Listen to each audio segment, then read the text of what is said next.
Olá, sou o pastor Murilo e hoje nós estamos aqui para trazer mais uma palavra de conforto, esperança para o teu coração. E hoje é só vitória, fique firme. Hoje será uma boa oportunidade para firmar seu objetivo. Nosso bate-papo pretende colocar em discussão sua caminhada. Onde você deseja chegar? Quando fui direcionado pelo Espírito Santo a promover nossos encontros diários, através de videoconferências, não tinha ideia da importância e do alcance desse trabalho que o Senhor me colocou no coração. Nem todos os irmãos e irmãs conhecem a metodologia que o Senhor revelou para esse serviço e que ele pudesse se tornar eficaz no estudo e revelação dos mistérios do Reino de Deus. Isso porque, dia sim, dia não, compartilho através do WhatsApp e outros meios da internet um tema para ser discutido no dia seguinte através da videoconferência que realizo a cada dia.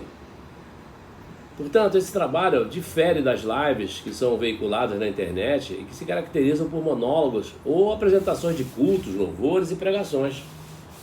Nossos bate-papos são assim chamados porque estimulam o raciocínio e quebram a monotonia e a solidão daqueles que, como eu, estão em isolamento social.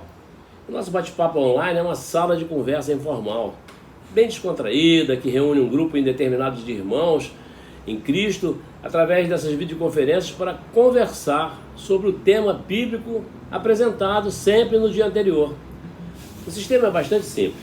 Caso você se interesse em participar, basta se inscrever no meu canal do YouTube, Pastor Murilo Coutinho. E você automaticamente terá acesso ao vídeo com o tema do debate para o dia seguinte, sempre às 18 horas, pelo Google Duo. O sistema pode ser acessado pelo celular, pelo tablet, computador. Basta clicar no grupo AD Nova Jerusalém Fiéis e você vai poder interagir conosco. Creio que todos que assistimos e participamos dessas videoconferências já traçaram o objetivo a ser alcançado nas suas vidas. Creio que você já tem um propósito definido e está buscando mais informações sobre o reino de Deus. É isso que nós nos propomos. Saiba que cada pessoa foi criada por Deus com um plano específico, idealizado por Ele. Existe, portanto, um propósito especial para a sua vida e para a minha. Creia nisso. As Escrituras contêm orientações sobre o seu chamado ministerial. E quando olhamos para o Antigo Testamento, descobrimos que Deus separou pessoas para o seu ministério. Ele não só separou, mas ele lhes fala da forma clara e dá instruções precisas. São muitos os exemplos na Bíblia Sagrada. A chamada de Moisés, em Êxodo 3, 1 e 2. A chamada de Amós, em Amós 1, 1 e 2. A chamada de Estevão, em Atos 6, 5 e 8. A chamada de Paulo, em Atos 9, 14 e 22. São alguns exemplos concretos do que eu estou falando. Portanto, e conforme 1 Timóteo 13:1, se você já se decidiu a alcançar o prêmio conquistado por Jesus na cruz do Calvário, devo parabenizá-lo, porque aquele que tem consciência de sua vocação está certo de que Deus realizou um chamado específico na sua vida. Apenas um forte desejo de ocupar uma posição de destaque na igreja não basta. Você tem que sentir a confirmação de Deus no seu coração. A toda evidência, você tem que demonstrar ao Senhor a sua capacidade de obedecer e de servir. Isso só será possível se você realmente tem Jesus Cristo no seu coração, como Senhor e Salvador. O apóstolo Paulo deixou bem claro que foi nomeado por Cristo. O cristão deve ter uma convicção pessoal de que foi Deus que o designou para uma missão e não para a sua própria vaidade, como nós vemos em 1 Timóteo 1 e 13 e 2 e 7. Quando uma pessoa possui um verdadeiro chamado divino, algumas evidências são patentes. A unção do Espírito Santo, a unção de Deus será reconhecida por meio dos frutos do seu serviço e, como está escrito, haverá confirmação.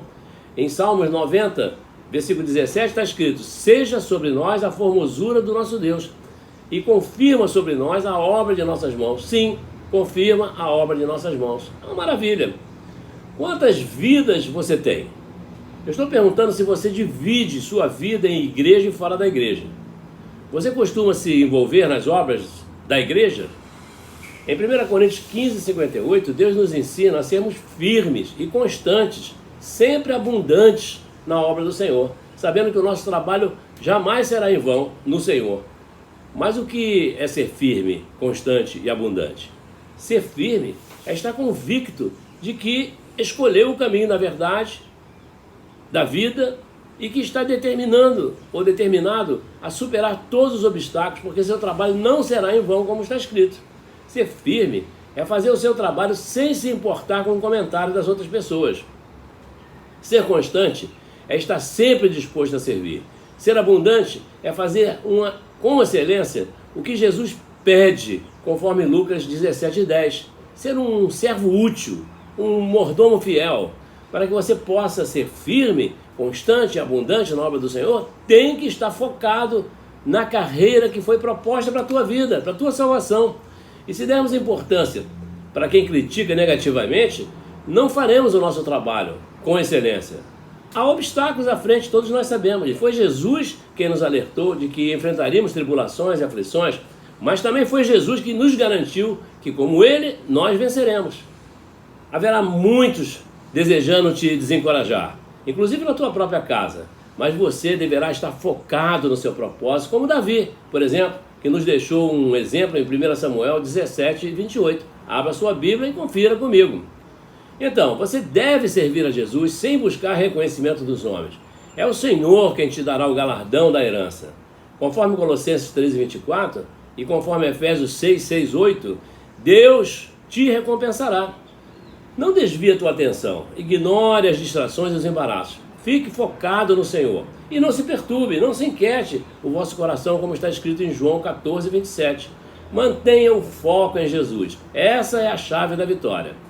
E essas distrações e embaraços que levam Jesus a nos orientar a não ajuntarmos tesouros na terra.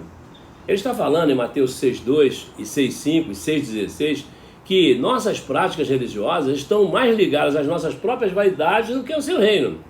E se fizermos as coisas do Senhor, a fim de sermos vistos pelos homens, não teremos recompensa diante de Deus, conforme Mateus 6 e versículo 1. Daí a ordem de Jesus em Mateus 6:20, ajuntai tesouros no céu. E para alcançar a recompensa no céu, é necessário ser bem-aventurado. E o único modo é enfrentando a oposição do mundo, conforme está em Mateus capítulo 5, versículos 10 e 11. Conforme Mateus 5:12, exultai e alegrai-vos, porque é grande o vosso galardão nos céus, porque assim perseguiam os profetas que foram antes de nós. Está escrito em Salmos 39, versículo 6, na verdade, todo homem ainda ou anda numa vã aparência. Na verdade, em vão se inquietam. Amontoam riquezas e não sabem quem as levará. Veja bem, os homens sem Deus são descritos como amontoadores de riquezas materiais. Está escrito na palavra do Senhor em Salmo 53:3 e Salmo 58:3. O que não falta ao homem é a aparência, mas Deus olha dos céus e não há entre os homens um só justo, porque desde que nascem andam errados, pois seguem um caminho que não é bom e falando mentiras. Quando Jesus anunciou, não ajunteis tesouros na terra, ele compreendia exatamente o que foi dito por Jeremias e outros profetas, como está escrito em Jeremias 9:23. Assim diz o Senhor, não se glorie o sábio na sua sabedoria, mas se glorie o forte, nem se glorie o forte na sua força, não se glorie o rico nas suas riquezas. E diz mais Jeremias em 17:11, como a perdiz que choca ovos que não pôs, assim é aquele que ajunta riquezas, mas não retamente. No meio dos seus dias as deixará, e no seu fim será um insensato. Ninguém pode servir a dois senhores, como está em Mateus 6:24. Porque ou há de odiar um e amar o outro, ou se dedicará a um e desprezará o outro. Não podeis servir a Deus e ao dinheiro, diz o Senhor. E o argumento de Jesus quanto à impossibilidade de servir os dois senhores não pode ser contrariado, pois é impossível ser avarento e ajuntar tesouros no céu. Se você só gosta de ouvir a palavra de Deus, mas é desobediente, está se enganando e não é justificado diante de Deus. Só os que escutam a palavra e a praticam hão de ser justificados, conforme está escrito em Romanos capítulo 2, versículos 13. E Tiago capítulo 1 e versículo 22. Saul é um bom exemplo do que eu estou falando. Quando Deus ordenou que destruísse completamente os amalequitas, Saul aprisionou Agape, rei dos amalequitas, e se apossou do melhor das ovelhas e dos bois. Amar ao Senhor é obedecer.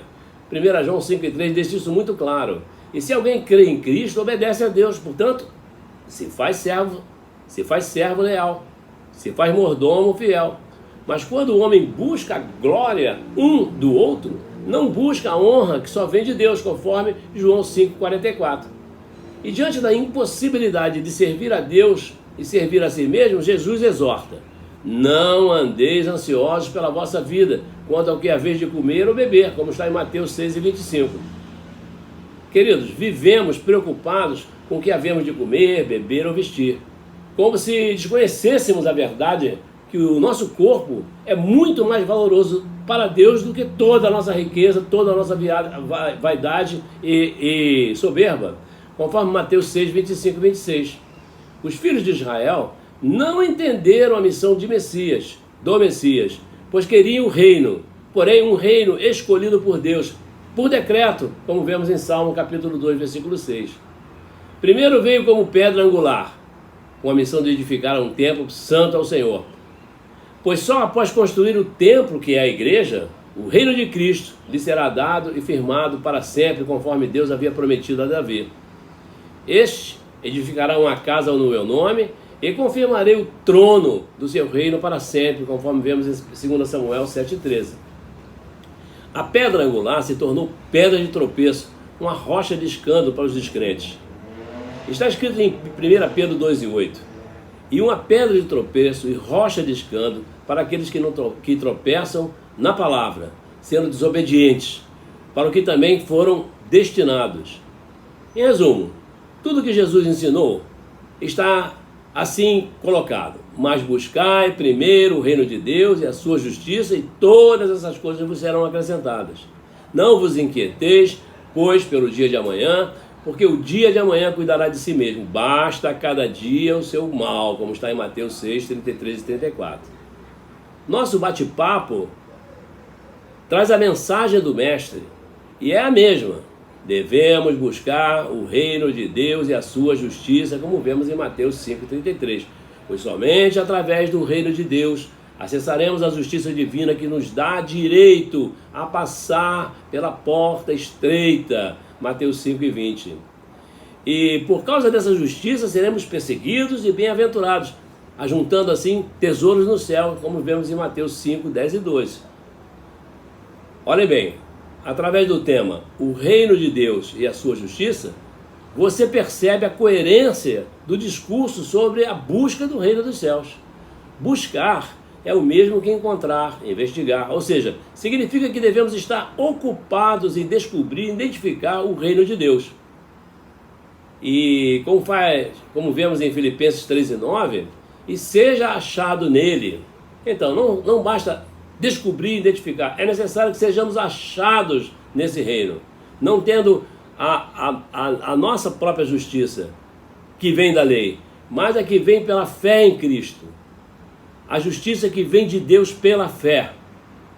Os judeus, à época de Cristo, deveriam estar atentos às Escrituras, pois João Batista estava apregoando no deserto da Judéia que era necessária uma mudança de pensamento, e o motivo era claro: o reino de Deus estava próximo, Mateus 13:2. E com esse mesmo alerta, Jesus anunciou a necessidade de mudança de concepção, o nascer de novo, e apresentou o mesmo motivo: a proximidade do reino de Deus, como vemos em Mateus 4:17. Embora o reino de Deus estivesse no meio dos homens, em meio dos homens, ninguém o apontou dizendo: ei-lo ali, ou ei-lo aqui, a não ser João Batista, em quem os filhos de Israel não creram. Diz a palavra de Deus que aquele povo nem diria ei-lo ali ou ei-lo aqui, porque o reino de Deus estava entre nós, como está em Lucas 17:21. Cristo é a justiça de Deus manifestada a todos os povos, e no Evangelho se descobre a justiça de Deus, como está em Romanos 1:17. Deus havia prometido a salvação a todas as famílias da terra, quando disse a Abraão: em ti serão benditas todas as famílias da terra, como vemos em Gênesis capítulo 12, versículo 3.